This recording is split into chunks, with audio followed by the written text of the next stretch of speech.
Então aqui só para tentar concluir, né, cara, esse método, explicar um pouco, né, mais sobre o que é esse método. O que acontece? Acontece o seguinte, olha, se você tem uma curva, né, do tipo G, que ali eu chamei de F2, né? Se a sua G que a gente está utilizando aqui, ela é muito inclinada no ponto, vou botar assim, inclinada, pode ser que não convirja, né? Pode não funcionar. Porque quando ela é inclinada demais, pode ser que os incrementos que a gente faça pular a raiz e ele vai divergindo, né? Agora, se ela não é tão inclinada, como é o caso dessa daqui, que a inclinação é negativa, né? O método ele vai conseguir convergir para a raiz, né? O que deu errado aqui, né? Olha só, aqui, ó, a partir da raiz, que é o ponto fixo, quando a gente atravessou aqui, a inclinação é muito alta. Então, isso faz o quê? Cada vez que você vai calcular o próximo G, ao invés dele estar diminuindo e chegando perto da raiz, ele vai aumentar, né? Ele vai começar a subir, a subir, a subir. E aí nunca vai convergir, né? Então, se o gráfico é muito inclinado, vai dar ruim, certo? Por exemplo, quando eu botei aqui assim, ó, no 0,4, também ele não conseguiu encontrar, mesmo tendo ali, né? Deixa eu ver aqui de novo a conta lá. Se eu botar aqui 0,4, não, no 0,4 ele voltou ainda, ele conseguiu fazer. Não, tá certo. Eu botei aqui 0,4, ele conseguiu fazer. Talvez fosse um problema de interpretação do próprio professor para tentar encontrar uma resposta para o erro que estava indo para o infinito.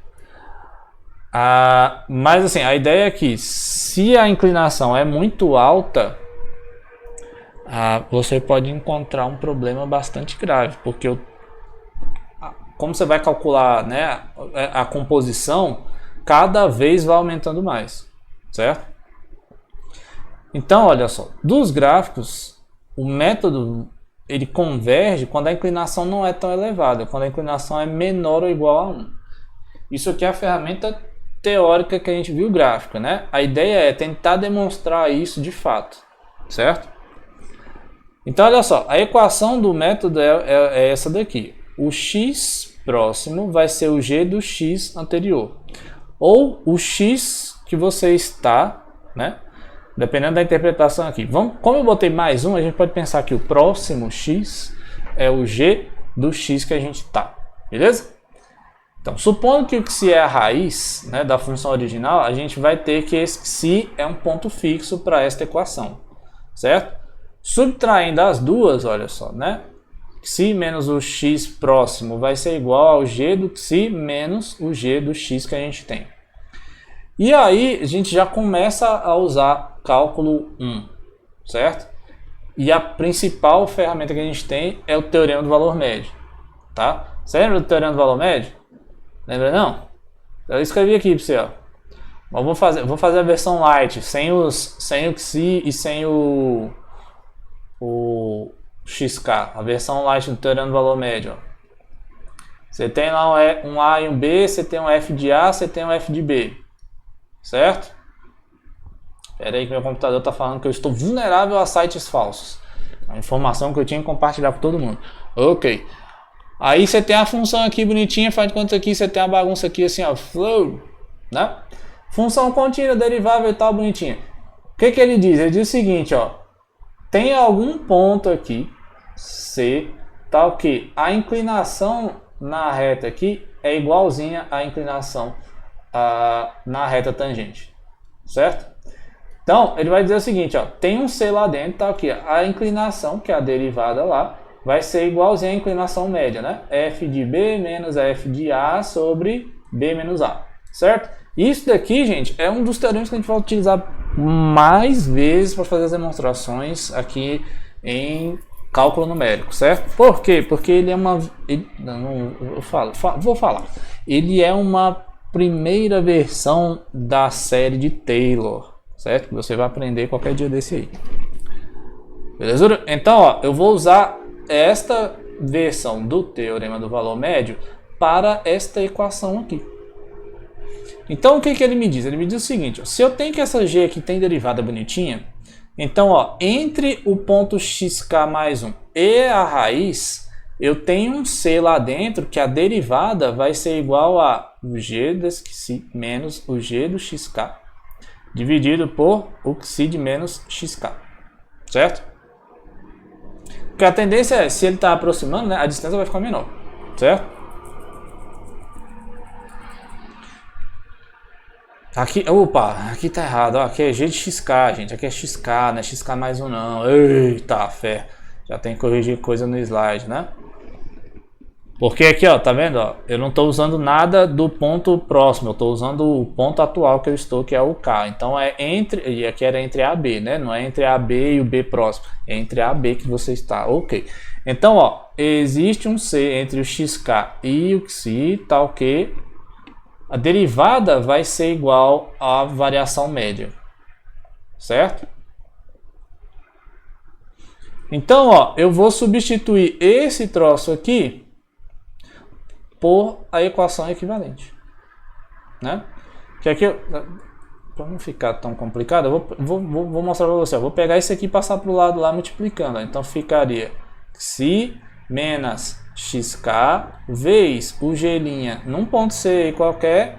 Isso aqui vai ser igual ao g de xi menos o g de xk. Beleza? Aí eu vou pegar esse troço e vou substituir aqui, ó. Pronto, aí eu tenho agora essa equação. Certo?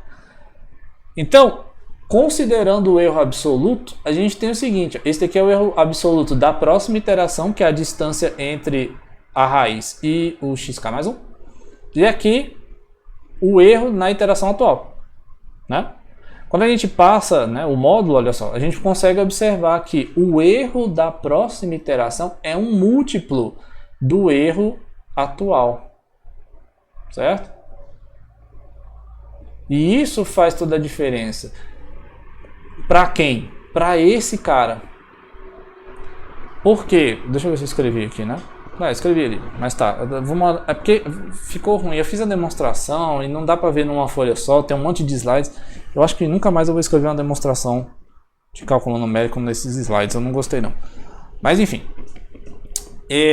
Quando você olha para cá, para essa equação, você consegue observar o seguinte. Se esse cara aqui for muito grande, o erro aumenta. Certo? Se ele for igual a 1, por exemplo, o erro nunca se altera nesse método. Então a gente tem que pensar, se o erro for se essa derivada aqui for maior do que 1, o próximo erro vai aumentar. Em termos absolutos, né? A gente está falando aqui em termos absolutos. Se a derivada, né, é menor que 1, aí a sequência dos erros absolutos vai diminuir. E se a sequência dos erros absolutos diminui é porque o troço vai convergir para o ponto fixo, que é também a raiz da equação original. Certo? Então é por isso que esse método funciona quando você tem que a derivada no ponto lá, ela é menor que 1. Certo? E se você olhar para cá, na equação sem o módulo, né, na equação considerando o sinal, o erro absoluto ele vai oscilando se esse troço aqui é negativo, né? Porque se ele é negativo, aí vamos supor, se ele sendo negativo na primeira iteração, fica negativo aqui, esse produto, né? Na segunda iteração, que é igual a o que tinha vezes esse troço, aí multiplica esse com esse, fica positivo, aí ele fica oscilando. Certo? Belezura? Eu acho que era isso que eu tinha para falar com vocês neste exemplo. Eu não coloquei isso na forma do teorema da convergência, eu botei como uma demonstração, mas eu ainda vou editar esses slides porque eu botei aqui assim, ó, algoritmo para o método do ponto fixo, e aqui não tem mais nada, né? Tá lá em Python, uma bagunça lá, né? Eita ferro. Eu já fiz, né? Mas então vou tentar botar aqui nesse slide e vou escrever o teorema da convergência para o método do ponto fixo. Belezura? Tranquilidade? De boa? Então era isso, meus jovens. A gente vai fazer, eu vou botar na verdade um monte de exercícios para vocês fazerem, né?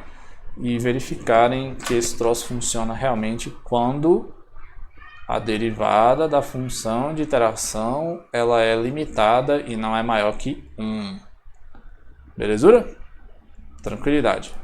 Então é isso, meu povo. Até mais. Valeu!